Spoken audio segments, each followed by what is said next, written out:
Все жители Сухума знают, что наш город построен по принципу европейской застройки, имеющей в своей основе древнегреческую градостроительную теорию, которую изобрел милетский архитектор Гипподам в V веке до нашей эры. Он сохраняет свой облик античного города и по сей день. Каким он видится современным жителям? На этот вопрос у нас ответила общественный деятель Арда Иналыпа. Но мне кажется, вот античная структура, она осталась до сих пор. Эти вот прямоугольные кварталы, эти линии улиц, которые соединяют море с горами, вот эта структура города, она возобновлялась. Поэтому вот я ощущаю через вот эту структуру Сухума связь этих времен. И мне бы очень хотелось, чтобы она сохранялась. И сохранялся вот этот вид с моря и так далее, когда видны горы, они закрываются домами. Так что, вот мне кажется, это такая ясная структура, очень гармоничная, геометричная немного, но она, мне кажется, очень хорошо вписывается именно вот в такой геологический контекст. Кажется, советские архитекторы, мне кажется, они очень хорошим образованием обладали, и они как раз не могли не видеть эстетику вот этого города, с которым они работали как профессионалы. И они, естественно, хотели не разрушить, не нарушить своими какими-то экспериментальными проектами, а развить и укрепить вот эту эстетику, эту гармонию существующую города. И мне кажется, многие постройки, которые появились в советское время, они очень гармонично вписались в город. Это и правительственные здания, это и здание вокзала, это здание Национального банка, это много зданий, которые, мне кажется, очень хорошо вписались. Существует легенда, что в советские времена была попытка у руководства Абхазии превратить улицы города в морские каналы, сделать абхазскую Венецию. Как бы это могло выглядеть? Ну, я считаю, что подобные эксперименты, они интересны, но их лучше, наверное, реализовывать в тех местах, где ты не нарушаешь и не разрушаешь то ценное, которое есть. Поэтому мне кажется, что очень хорошо, слава богу, что победили, видимо, те специалисты, те любящие город люди, которые убедили, что не стоит разрушать Сухум, который уже представлял собой такой эстетический город и замечательный город, которым любовались и восхищались все, кто сюда приезжал. Какие же стили в архитектуре города видит современный его житель? И насколько важно это все сохранить? В целом, наверное, можно сказать, что архитектура Сухума достаточно эклектична. Во всяком случае, она состоит из таких очень архитектурных интересных акцентов, которые принадлежат к разным направлениям архитектуры. Но мне, конечно, ближе модерн. Мне кажется, эти здания, они до сих пор вот создают такую очень сильную эстетическую ауру вокруг себя. И просто, мне кажется, очень важно уважать вот этот образ этих домов и как-то не строить ничего, что подавляло бы и высотой, там, и размерами и так далее, чтобы эти здания в стиле модерн построены оставались бы вот этими вкусными акцентами нашего города. А так, конечно, есть очень интересные здания конструктивизма. Это дом Фишкова, в котором сейчас вот Айнар, творческое объединение, это и вот Национальный банк. Вот. Ну, эклектика не в моем стиле, но вот дом Алаизи тоже очень интересный, да, такой эклектичный с элементами восточными. Известно, что советское руководство хотело застроить весь берег в Сухумской бухте высотными домами. Этого не случилось. Что бы мы имели в итоге? Ну, я хочу сказать, что у меня болит сердце по этому поводу, как и у всех нас, кто любит город, кто понимает его ценность. Знаете, некоторые иногда говорят, ну что, Сухум, маленький город и так далее, вот давайте большие какие-то здания и прочее. Это значит люди, которые мало того, что не ценят, они не понимают вот эту красоту сложившегося архитектурного стиля. Я уже приводила в какой-то публикации и часто люблю повторять слова известного режиссера Александра Сакурова, который впервые попал в Абхазию после того, как он очень много стран и столиц, и прекрасных городов увидел. Он сказал, у вас потрясающий город. Я бы предложил центр вашего города сделать памятником, который бы охранялся ЮНЕСКО. И я бы не разрешал здесь ничего менять. Вам нужно сохранить вот эту ясность, этот воздух, это пространство, вот это настроение, которое создает город. Я помню, мой отец тоже говорил, что вот так интимно, мало в каких городах море объединяется с городом, входит вот в сам город, и город как бы обнимает это море своей набережной и так далее. И, конечно, вот разрушать нельзя. Но мы видим, что люди используют вот этот контекст, сложившийся прекрасный, для своих каких-то проектов.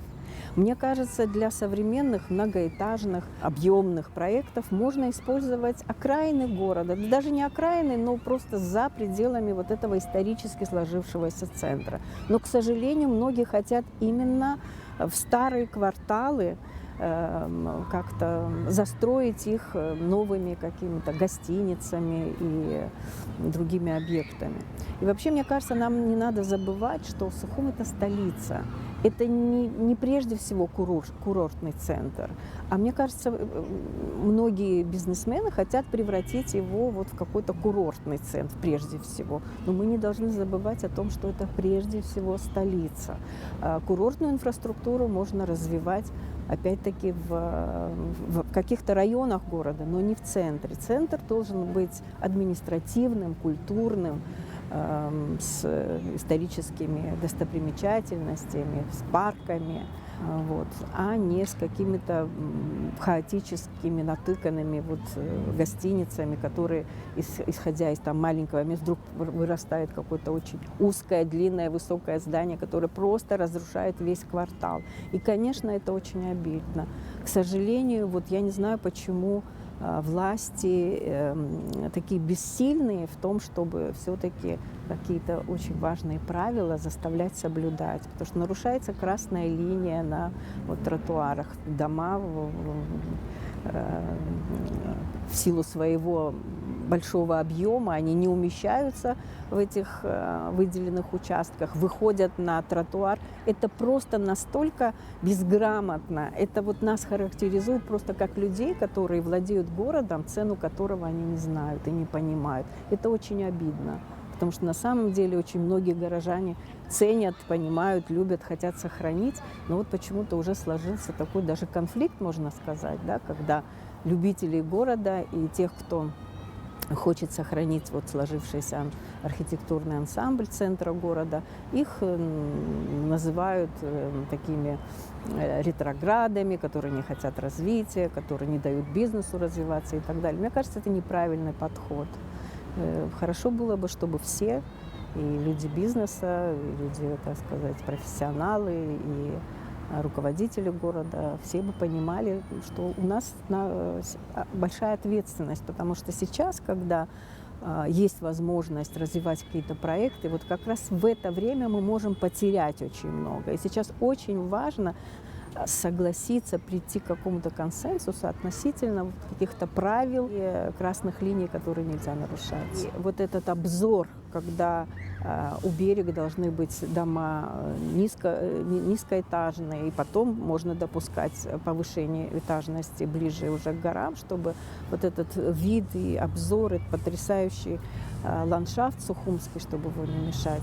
Поэтому очень много ограничений. Это особо ценная земля, особенно то, что к самому берегу подходит. Но судя по тому, что сейчас мы постоянно видим разрешение на выделение этих участков из земли общего пользования, то, где должны быть парки, скверы, то, что создает вот именно как раз продолжает традиции городские, выделяются достаточно легко и выделялись в недавнем прошлом для строительства отелей и так далее. Мне кажется, это очень опасная тенденция. Мы можем просто действительно потерять.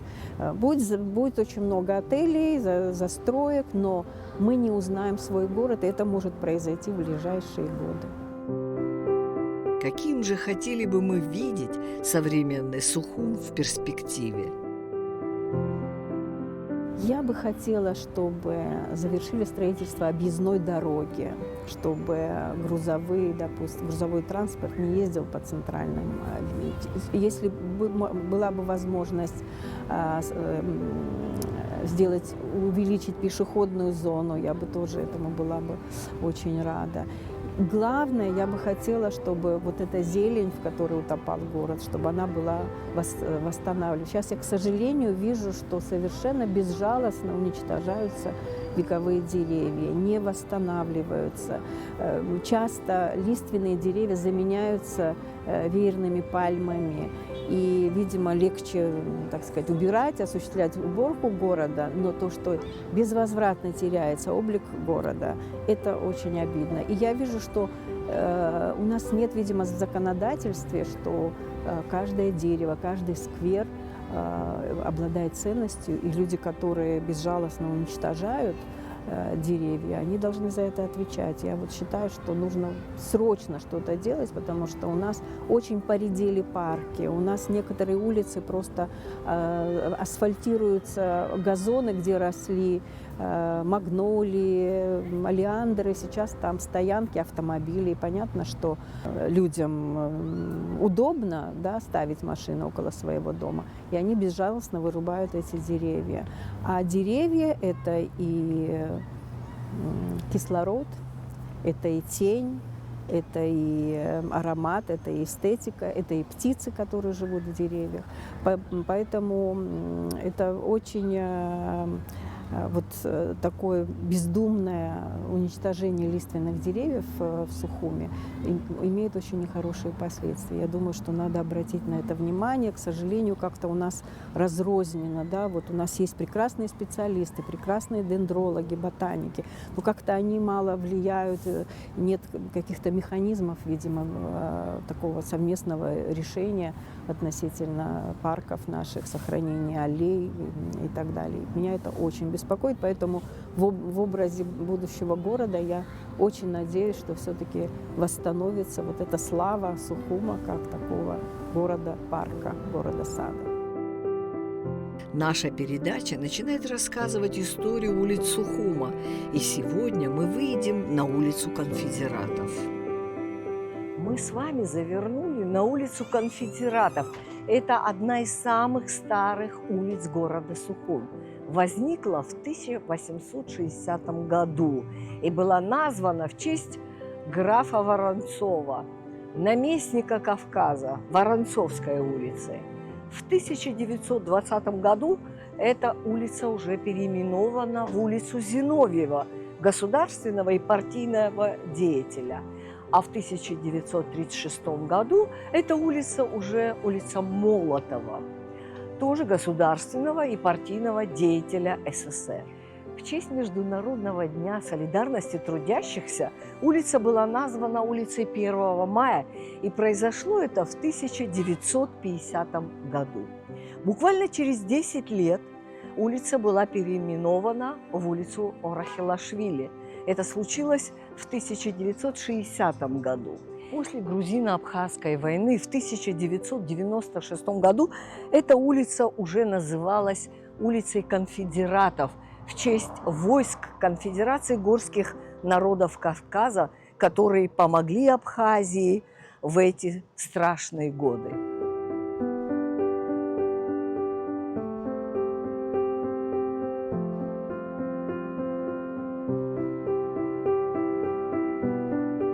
Первый дом с начала улицы – это здание акцизного общества Шерешевского. Двухэтажный кирпичный дом, его композиция симметрична. На первом этаже магазины. Для старых домов Сухума характерен портал-проезд для транспорта, для карет и пролеток. ну а в наше время и для машин. Строение выглядит монументально и очень солидно. Кирпичный стиль был очень популярен в XIX и XX веках. Дома из кирпича были выразительным средством в неовизантийском и неороманском стиле. Его популярность объяснялась дешевизной, строительством и эстетикой. Сама по себе кирпичная кладка без штукатурки оказалась очень выразительной за счет рельефной кладки.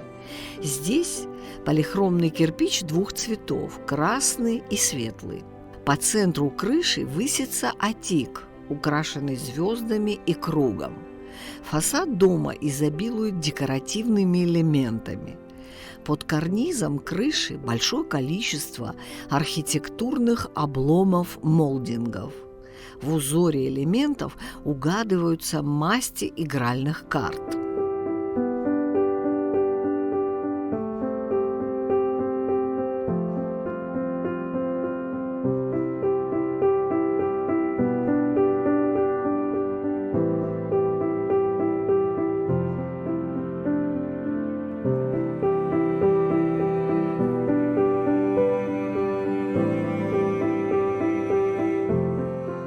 Прямо напротив находится Сухумская городская больница. Она была построена в 1914 году. Двухэтажное здание также симметрично. Строительный материал – светлый кирпич. По фасаду второго этажа идут дорические парные колонны.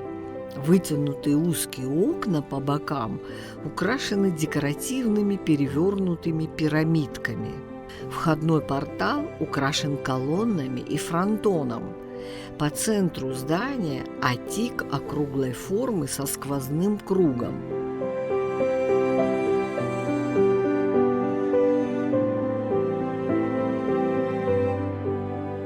Под карнизом декоративные украшения в виде сухариков, или их еще называют дентикулами.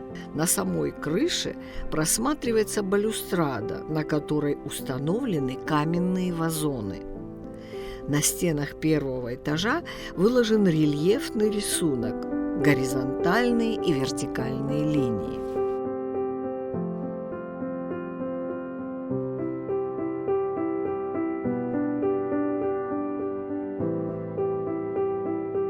Все бы и хорошо, если бы на этой улице не появилась эта странная надстройка. Вопреки всем законам физики, она нависает над улицей и вызывает недоумение всех жителей. Таких архитектурных ошибок нам впредь делать нельзя.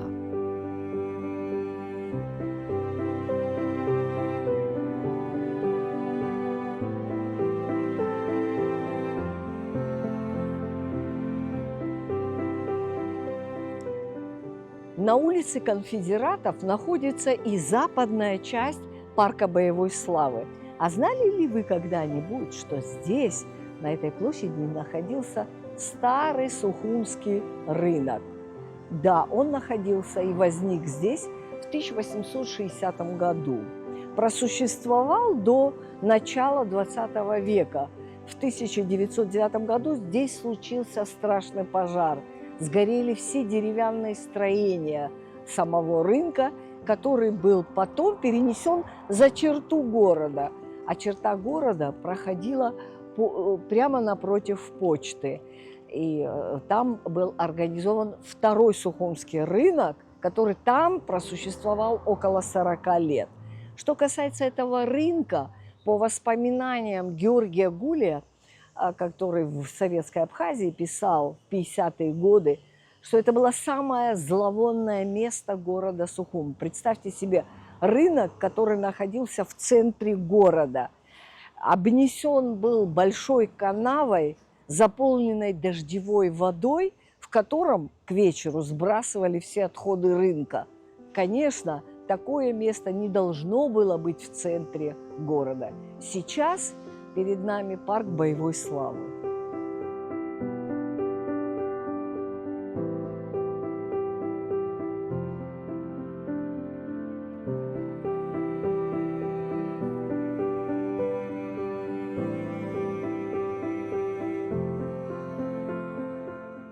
На следующем перекрестке улицы Конфедератов расположились меблированные номера Хафиза Авицба. В начале XX века купец второй гильдии Хафиз Ахметович Авицба по проекту архитектора Ленского построил двухэтажное здание, в котором расположились меблированные номера. А на первом этаже здесь был кафе-ресторан.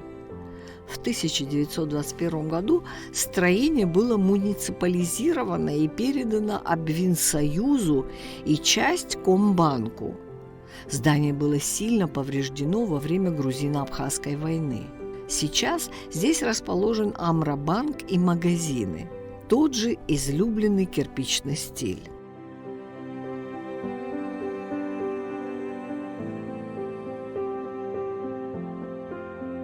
На этой улице расположился еще один дом, шедевр архитектурной мысли – бывшие меблированные номера «Лондон». В 1903 году купцом второй гильдии Качарава по проекту инженера Синицына было построено двухэтажное здание. На первом этаже размещались столовая и кафе, на втором – меблированные номера «Лондон» с 12 комнатами и 2 балконами. В 1921 году здание было муниципализировано. С 1923 года отдано под жилые квартиры учителям педагогического техникума.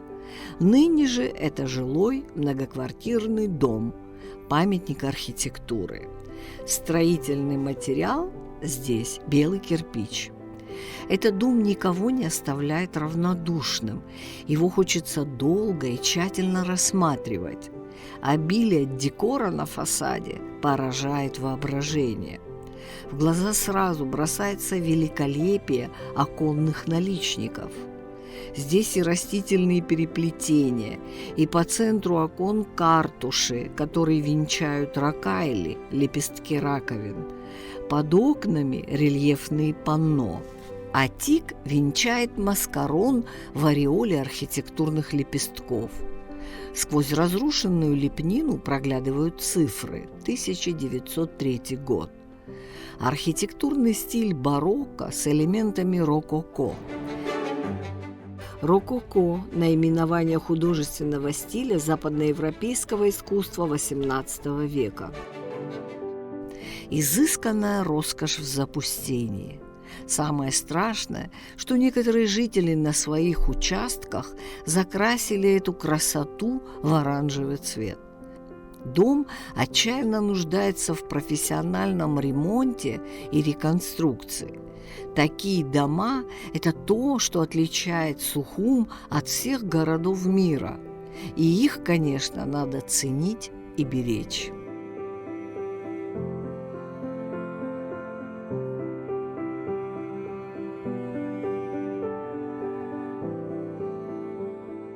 На последнем перекрестке у моря узнаем торговый дом Карагезова. В 1902 году по проекту архитектора Анисимова купцом Саркисом Ивановичем Карагезовым было построено угловое двухэтажное здание. Карагезов являлся представителем одесской фирмы Шаманского и Янгродского в Сухуме. Фирма эта изготовляла металлические жалюзи и прочую продукцию. Сейчас здесь разместился МЧС Абхазии.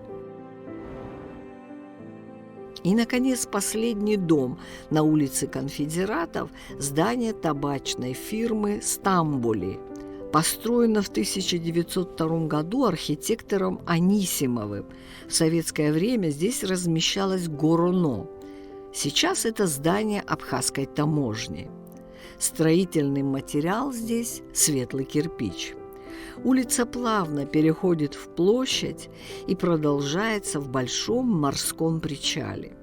Здесь, на площади, можно увидеть малые архитектурные формы в виде фонтана и мозаики «Красный всадник». Перпендикулярные к морю улицы Сухума рассчитаны на правильную инсоляцию пространства города.